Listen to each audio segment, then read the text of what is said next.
Good morning, guys. It's Melissa here. Early in the morning. I am not a big morning person. I only got, I can't even keep track of the hours now I'm getting to sleep, but it's okay. There's just this one time, this one week, I am doing really hard stuff and I am pushing myself, and it's okay. And then I'll get back to more sleep. As long as you don't make this as a regular habit, guys, of not getting enough rest, making sure that you are putting yourself first, not other people's needs all the time. This is a very special time in my life. This is a time that I am fighting for life. So we have a lot of political stuff going on right now with abortion.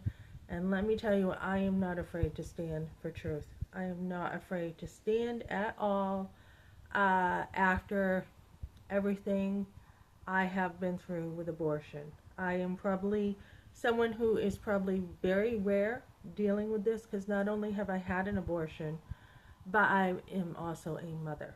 So I am giving voice to women who have not just felt coerced, but have felt this they had no voice with the abortion. They didn't understand. They had no informed consent. Not only have I been on the sidewalk seeing what other girls go through with ambulances, but I've seen the trauma after.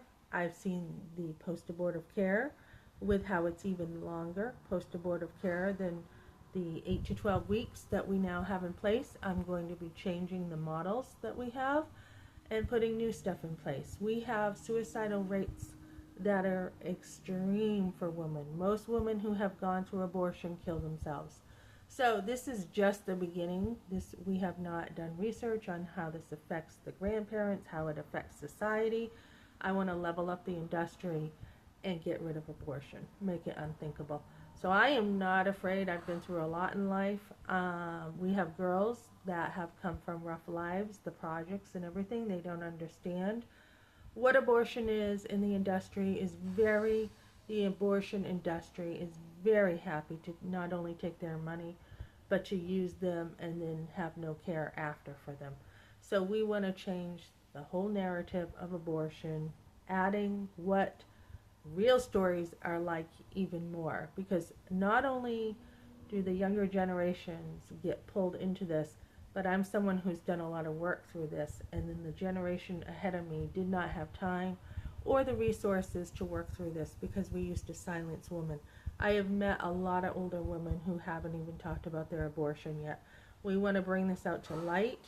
You know, I had met someone yesterday when I was at the library who just had this thing, this tag on his shirt and on his hat about mindset. And I'm like, what is your business? You know, he just intrigued me with what he was wearing. And we sat for a minute and he had a lot of passion about what he believed, but he said if we do not shed our light in other people's lives, we are leaving them in darkness. And that is so true. I want to bring girls back to truth and help them understand their identity in Christ. So we want to bring a woman to Christ, especially after abortion. Fortunately, I came to know God before I really dealt with abortion. So I had a lot of grace in my life. I mean, nobody knew in the churches I went to, over what, 25 churches I've been to, possibly 30.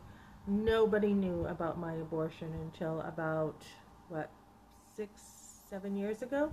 I had started sharing. I have talked in a church. I have been on the sidewalks. I have done a couple post-abortive healing stuff. So we want to really get in there and help women know they're strong. So I am having a Wonder Woman mindset with this, incorporating Wonder Woman stuff and Rosie that we all know from the wars, and teaching women that they can be strong. They can.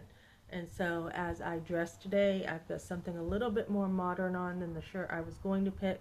The shirt looked a little older, so I'm like, you know what? You want to make sure you can relate to women nowadays. And where I still look kind of young for my age, I feel like not only am I called to do this because I had turned a lot around with my own mothering, but to relate to the younger generation. I have people who meet me and they're like, you're so cool. I want to be cool, guys, so that I can help other women. So that's what I got. Follow me today. I'm going to be talking about a lot of pro life stuff, guys.